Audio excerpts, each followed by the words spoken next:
Hey everyone, before we jump into today's chapter, don't forget to hit that subscribe button and tap the bell icon so you'll never miss a new audiofic. Your support really helps keep these stories coming. Now, let's dive in. The Oval Office, White House, 11:45 hours. President John Ryan was in the Oval Office speaking with the chairman of the Joint Chiefs when his secretary knocked on one of the two doors. The president looked over his shoulder from the couch where he was sitting and called out, inviting whoever it was to come in.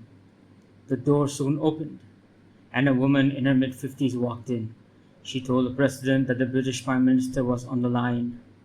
"Thank you, Olivia," the president replied. The woman nodded and walked out of the room, closing the door behind her. The president then looked at the chairman of the Joint Chiefs and sighed before rising to walk behind his desk. "David," said the president as the man in uniform stood at attention, "give me a few minutes, will you? Let me see what the Prime Minister wants, and then we can finish briefing me on the plan that you and General Hammond cooked up to capture these traitors." "Yes, sir," the chairman nodded and left the room. Once he was gone, the president sat down behind a resolute desk and picked up the phone. He pressed a button on the cradle before placing the handset to his ear. "Mr. Prime Minister," the president said in a formal tone, glancing at his wristwatch. "Bit early in London, isn't it?" "Never too early," came a groggy voice on the other end, followed by a definite yawn. "Good morning, Mr. President. How can I help you, Pete?" asked the president, leaning back on his chair. "John," said the Prime Minister, "I'm going to be blunt because I just heard something disturbing from the head of the Watchers' Council in London." The president's expression immediately grew serious. He leaned forward in his chair. After his inauguration, he had read the letter left by his predecessor about the existence of supernatural threats on Earth and how the Watchers' Council had been battling these threats for thousands of years. The letter explained that there was an agreement between world governments. The Council would provide aid, without government interference, to the agents known as Watchers, who train slayers. These slayers are women mystically chosen and endowed with gifts to battle the darkness. President Ryan had been elected 2 years ago, and upon learning of the Council, vampires, monsters, and demons, he had immediately called the Prime Minister to confirm everything. He could easily recall the shock on his own face when the Prime Minister had confirmed it was all true.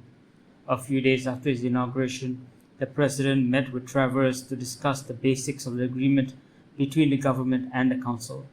First and foremost, the Council knew about vampires and demons that existed and had considerable resources to combat them.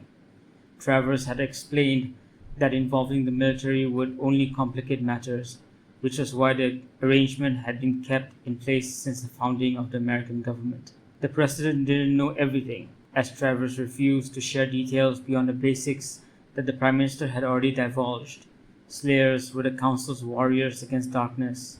If a slayer was accused of a crime during her duties, the Council would handle it, not local law enforcement, which was unequipped for such cases, and no nation's military would ever control a slayer. Back in the President shook his head and asked his counterpart in London what he meant, reminding him that the American government had stayed clear of the Council's work with the slayers as agreed. "John," said the Prime Minister, "Travers just left my office fuming. He said a source revealed that the United States Air Force has a slayer in their employ." "Wait, what?" the President asked, confused. "Pete, that's not possible. Travers already told us about slayers and watchers, and while I, like you, find it disturbing that these slayers answer to a foreign entity, I think their watchers would have prevented something like this. Besides, where's his source from?" "He never said," replied the Prime Minister. "All he told me was that the slayer's name is Faith Lehane, and she was last seen by his source in Colorado Springs. Another source claimed she was in the hands of the Air Force." "Colorado Springs?" the President said, closing his eyes. "Listen, Pete, I'll try to get to the bottom of this." "Sorry to bother you with this, John," said the Prime Minister. The President nodded. "I'll get back to you." He put the phone down and leaned back in his seat. When the Prime Minister mentioned Colorado Springs and the Air Force, the only place he could think of was Stargate Command, the second shock he had received after his inauguration, and by far the most exciting. Since the first mission to Chulak, the President had eagerly awaited the mission reports of every SG team passing through the Stargate. He had already met the lead team, SG-1, during a classified medal ceremony a few days after they saved the planet from attack by Apophysis ships. Sighing, he then pressed the intercom on the phone and asked Olivia to send the chair of the Joint Chiefs back into the Oval Office. General Hammond's office, SGC, 20 minutes later. The General was speaking with Colonel Reynolds and Major Ferretti about the next missions for SG-2 and SG-3 respectively. At the same time, he kept mentally counting the minutes until Colonel O'Neill and the others would come through the Stargate. They needed to get the ruse of O'Neill stealing technology from the Tolan underway. He hoped that Daniel and Teal'c's reactions would be genuine. That was exactly what was needed for the rogue NID to begin recruiting Colonel O'Neill, so he could infiltrate the organization and shut down the thieves. This operation was crucial to maintaining the SGC's alliances with not only the Tolan, but the Asgard and the Nox as well. He also had to contend with the fact that they had a 17-year-old girl in one of their isolation rooms, Major Carter's daughter, a daughter who had been supposedly stillborn and was then buried when the blonde officer was only 16. He had ordered SG-1 to stay away from the girl while they prepared for the mission, but the father and grandfather in him led the old general to visit Faith and check up on her. They hadn't talked much, but when they did, the general could see a mixture of anger and pain in her eyes. He needed to convince her that she was being well taken care of, that they were only trying to find the truth. Then, while answering Colonel Reynolds' questions about the ruins he and his team were being sent to recon, the red phone on the general's desk started to ring. "Hammond," said the general as he picked up the phone, asking the colonel and major to hang on. He looked up in surprise at the two officers. "Yes, Mr. President." "Sir," whispered the colonel as he and Major Ferretti stood. "We'll come back in 10, sir." The general nodded as he listened to the president. Then the colonel and major left his office and closed the door behind them. "Yes," the general responded when the president asked if SG-1 had already left for Tolana. "They should be having that meeting in about 30 minutes. "George," sighed the president as he leaned on his desk back in the Oval Office. "That's good news, but that's not the reason I called. Listen, has the SGC recently come across a young woman named Faith Lehane?" "Sir?" The general was surprised the president already knew about Faith, since no report had yet been submitted. "I just received a call from the British Prime Minister on behalf of an organization," said the president. "It's a very delicate balance I'm talking about, and this girl is very much a part of it. The head of this organization relayed information through the Prime Minister to me that she was last seen in Colorado Springs in the hands of the Air Force. So you can understand why I'm calling, George?" "The President," said the general, sitting up straighter. "Permission to speak freely." "Granted. What does this organization have to do with Miss Lehane?" the general asked. "All I can say is that she is part of their organization," the president replied. "George, the US government has an agreement with this organization that she would not belong to any military force. She's..." "Mr. President," the general interrupted in disbelief, using a serious tone, "I can tell you that Miss Lehane isn't the SGC. We have reason to believe her life is in danger from an unknown element. In fact, she was badly injured outside the restaurant where she was working under an alias. It was just dumb luck that SG-1 happened to be there and rescued her." "Who attacked her?" the president asked, trying to push away a troubling thought. "We don't know, sir," said the general. "She hasn't spoken to us about them. But Colonel O'Neill took down one of the assailants and he is under 24-hour guard at Peterson. He's still unconscious, but we hope to question him once he wakes. Since she was using an alias, I ordered a full background check under the, admittedly, false pretense that she had broken into NORAD. We needed to find out who she really was." "George," the president said, closing his eyes and shaking his head, "you need to hand her over to this organization." "With all due respect, sir," said the general firmly, "I cannot comply with that order. First of all, she's an American citizen and—" "George," the president interrupted, rubbing his forehead, "I don't like this either, but—" "You don't understand, sir," the general interjected. "The girl displayed some unique abilities. So in addition to testing her for any genetic anomalies, we ran a detailed biochemical panel to check for drugs and toxins." "Yes," the president nodded. "Sir," the general continued, "the biochemical panel includes genetic testing. We ran the test twice, and it came back as a match to Major Samantha Carter. Mr. President, Faith Lehane is Major Carter's daughter." "What?" the president exclaimed, standing in surprise. "George, is this some kind of a joke?" "No, sir," the general said. "The kicker is that the major suffered a tragedy none of us were aware of until now.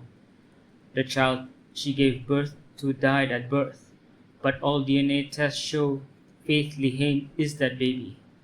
Sir, before you ask, the major has evidence that her baby died. She has a certificate of stillbirth. We're still trying to figure out what's going on, but this child in my isolation room is the major's daughter. She isn't going anywhere until this command figures out what happened, particularly how the baby was pronounced stillborn by the doctor and how both the major and her relatives noticed the same." "You're right," said the stunned president. Is the major... how's she taking all of this?" "She's shocked, sir," said the general, "just like the rest of us. I need to hear from her directly, George." "She's in Sunnydale, California, sir," the general replied. "From Miss Lehane's background, we know she grew up in Boston, then was rescued in Colorado Springs, but we have evidence she's been to Sunnydale, and have sent Major Carter there to investigate what Miss Lehane was doing." "I see," said the president. "Mr. President," said the general, "it would be useful for us and for Major Carter if you could tell us what organization we're dealing with." "It's pretty unbelievable," said the president. "Sir, you are aware that the SGC deals with aliens, exploring other planets, and using alien technology? I mean, we even use an alien ring to travel to other planets," the general reminded him in a joking tone, when the president just smiled on the other line. "That is true," the president agreed. He leaned back in his chair. "This organization calls itself the Watchers Council of Great Britain. From what I've been told, they have existed for thousands of years, with their primary duty being the elimination of creatures we call vampires and demons. That's all I can tell you." "Sir?" the general said, trying to hide his disbelief. "Did I hear you right? Did you say vampires? As in people who drink blood? Were afraid of a cross? That type of vampire?" "Yes," the president nodded, even though he knew Hammond couldn't see him. "We even have teams run by the army that hunt demons around the world. I'm sorry, but I can't tell you much more than that, since, well, it's all need to know," said the general, understanding he didn't have the necessary clearance for these demon hunting operations, just as those teams didn't have clearance to know about the Stargate program.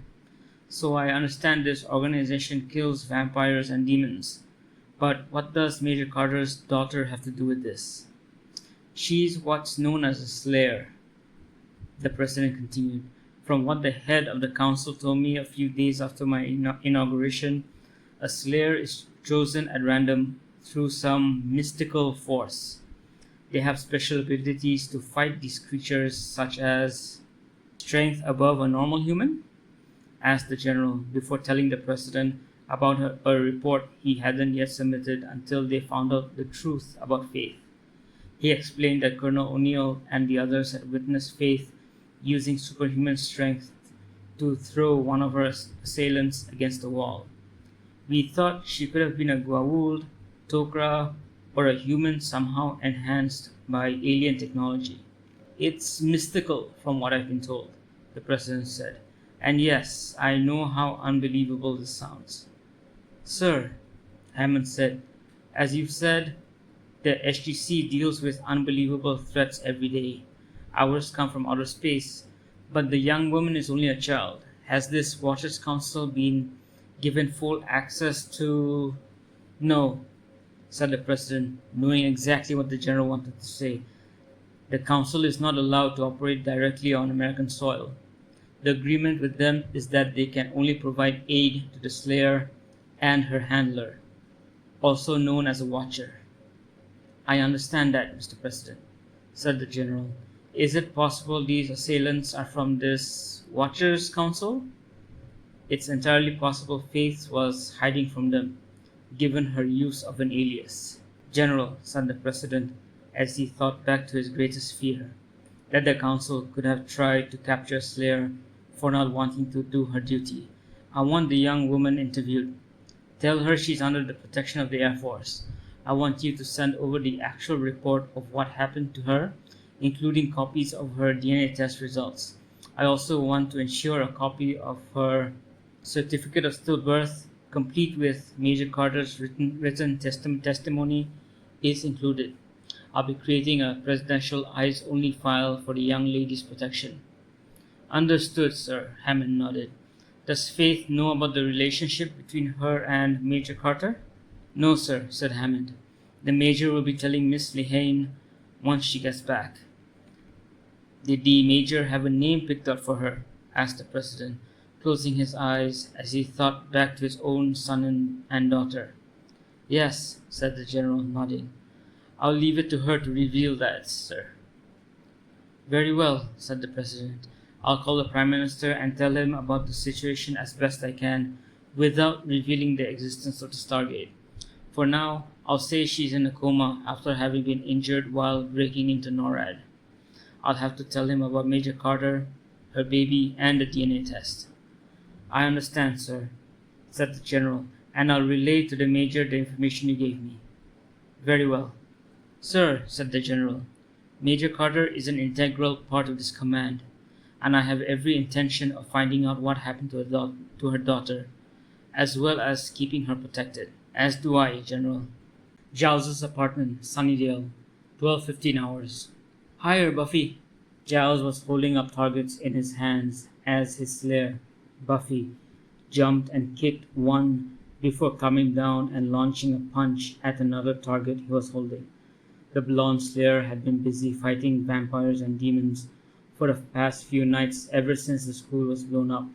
Giles explained that the effects of the ascension must have been amplified by the energies coming from the Hellmouth. So you can expect more unsavory creatures to come at you over the next few months, said Giles as he sat down on a bench outside his apartment while Buffy continued with some solo exercises. Sometimes I miss the unsavory creatures who are the horny, leering high school boys variety, Buffy joked as she started shadowboxing. You know, the typical stuff for a high school graduate. I'd rather have that than the undead trying to kill me. Well, Giles said, taking off his glasses, I'm afraid those days are gone, at least until you start university. Have you picked your classes yet? I can do that later, Buffy shrugged. I'll get together with Willow and discuss, courses and all that good stuff. I see, Giles said. Have you thought about a major? Not yet, Buffy replied. I was thinking psychology, but I think Willow wants to do physics. Oh, have you heard anything about Faith? Changing the topic, Giles asked, raising an eyebrow. Buffy shrugged again. No, the blonde slayer said. I just want to know where that nutty rogue slayer is holed up. In case she tries to kill us again. or hooks up with the next big bad. I called the source of the council, Giles said. Quentin knows who all my friends are, and, well, I'm frozen out. But I do know that Faith should be safe, given that the council has another slayer. How do you know? Buffy asked, pausing mid-exercise. The line ran through her, Giles explained, just like it ran through you. Then when you died, it passed to Kendra. After she died, it went to Faith, and so on. Since Faith died back at Angel's mansion, it only makes sense that another slayer was called. Right, Buffy said, picking up a bottle of water. She took a long drink and then sat down next to Giles. Just then, she noticed Tara walking down around the corner with a blonde woman beside her. Buffy nudged Giles and nodded toward Tara's direction. Giles stood up and smiled at Tara and the blonde woman. Mr. Giles, Tara said, motioning to the blonde beside her. This is Major Samantha Carter of the U.S. Air Force. Major?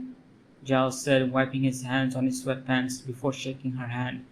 Rupert Giles, is there anything I can help you with? Yes, the Major replied as she stepped forward. She glanced at Tara and then back at Giles. I just arrived from Colorado Springs last night to return a card stolen by a young woman who broke into a secure military compound. She had Tara's ID with her, along with evidence she's been living in Sunnydale for some time. The Major noticed Giles and the younger blonde exchange looks. The younger blonde rubbed her forehead and shook her head in disbelief, while Giles put his hands on his hips and took several deep breaths. She was living under an alias, so we ran a check on her and found that her real name is Faith Lehane, the Major said. The younger blonde stood up, but Giles gave her a look and she sat back down. We know she was born in Boston, and we know what her life was like there. As the Major spoke about Faith, Tara sensed an undercurrent of anger in her aura, anger that didn't match the calm tone of her words. Tara glanced at Giles, then Buffy, before looking back at the Major. She could tell the Major wasn't telling them everything. Sam, Tara thought, what are you hiding?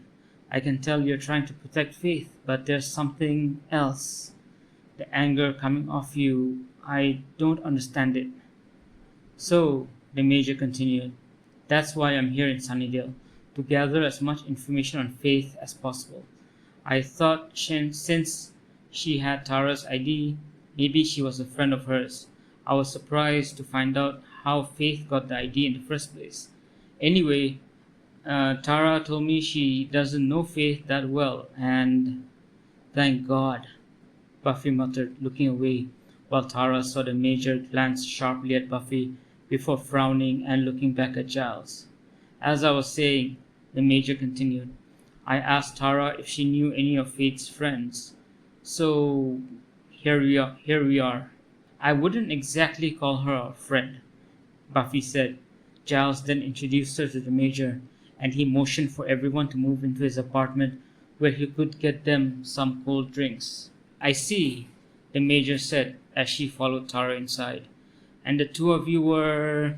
Just then the Major's phone rang. She flipped it open, closed the door behind her, and put the phone to her ear as Giles headed to the kitchen. Tara and Buffy exchanged glances and sat down on the couch. Carter, the Major answered. Major, said the General on the other line, have you talked to any of Miss Lehane's friends? Miss McClay introduced me to two of her friends, the Major replied, looking at Giles, who smiled while pouring drinks. Buffy said she was just an acquaintance. I'm just about to sit with them and talk about her, General. I see, the General sighed. Major, I'd like you to ask them about a few other things as well. As Giles brought over cups of cold drinks and placed them on the coffee table in front of the couch where Tara and Buffy were seated, he noticed the shock on the Major's face. He tapped Buffy's leg and nodded at the Major, who was staring wide-eyed at Giles and then at Buffy. Sir? The Major stammered, turning away while Buffy whispered to Giles, "Are you sure about everything you told me?" I mean, it's true? Sir, I know what I understand. Yes, sir. With her back to Tara, Buffy, and Giles, the Major finished the call and put her phone away. She closed her eyes and took several deep breaths, absorbing what the General had just told her, that vampires and demons exist, that an organization known as the Watchers Council has slayers to fight these threats, and that their handlers, Watchers, are their connection to the Council. The last part shocked her most. Faith was a slayer, and the Council wanted her back. As a scientist, the Major knew she needed proof of the creature's existence, but she also knew there was a time she thought aliens didn't exist. Now I travel to other planets every week, she thought. Vampires and demons. Could they be like aliens? It's possible. And girls fighting them. These slayers. Ellie, Faith's a slayer? The General had told her he'd talk to Faith directly. That was something she needed to know before talking to Buffy and the others. Major? Giles approached her, and she smiled. Is everything alright? Yes, the Major said, as she stepped past Giles and faced the three of them. That was just my commanding officer calling. Anyway, Mr. Giles and Miss Summers, how long have you known Faith? Maybe 8 months? Buffy answered, looking at Giles and then the Major. A little over a year, maybe, Giles added, nodding. Tara leaned forward, noticing a sudden change in the Major's behavior. She watched her closely, trying to read what was going on. Faith was all right when she came to Sunnydale, Buffy said, but after a while she came here by herself? The Major interrupted, recalling what the General said every slayer had a handler. She wasn't accompanied by anyone? No, Giles said. How did you meet Faith, Buffy? The Major asked. Buffy explained they met at the Bronze, where Faith helped her fight off a gang threatening some patrons. Afterward, Buffy introduced Faith to Giles. I see, the Major said. So you can fight. She may not look like it, but she's well trained, Giles said. I'm afraid Sunnydale has a gang problem at night. I took it upon myself to train her, and later Faith. You were a martial arts instructor? The Major asked, surprised. No, Giles replied. I was the school librarian. I see, the Major mused. A librarian who teaches martial arts. That's not something you see every day. So, was she living with anyone? The Major pressed. I mean, she was a minor. We didn't really have space, Buffy shrugged. I've got Mom, Dawn, and myself. Willow's got no room. Faith sexually assaulted Xander. Oh yeah, I guess you're feeling sorry for Faith. But she assaulted a friend of mine, held a friend of mine at knife point, and broke into a military compound. That says it all about her. Honestly, I'd lock her up and throw away the key. Oh, and she killed 2 people too. But I'm guessing you know that. Buffy, Giles said firmly. Buffy mumbled an apology. Yes, the Major said, closing her eyes and trying not to scream. I know about her background. The question is, do you? Major, Giles said, I have to be honest, I'm not aware of her full background. While everything Buffy said is true, I've had her best interests at heart. We tried to help her, even tried to convince her to turn herself in to the Sunnydale Police Department. But I think she can be rehabilitated. I don't think she's a bad person, she just needs help. I assume you have her full background. I ask only that the Air Force be lenient with her. I can promise you Faith will be kept away from Sunnydale, the Major said, looking at Giles, Buffy, and Tara. None of you will see her if I can help it. That's good, Buffy said, sighing as she leaned back on the couch. Giles looked at her, then at the Major. He noticed Tara sitting upright, staring wide-eyed at the Major. Tara? Giles asked, following her gaze to Major Samantha Carter.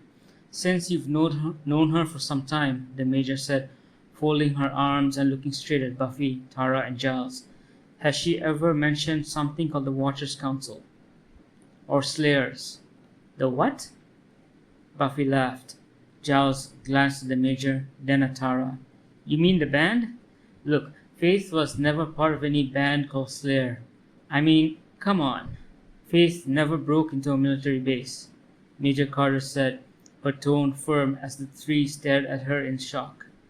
The truth is, she was using an alias to work at a restaurant where my colleagues and I happened to be dining.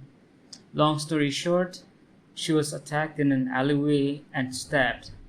We brought her to the base where she's receiving medical attention. She's awake now, and my commanding officer will question her about this Watchers Council.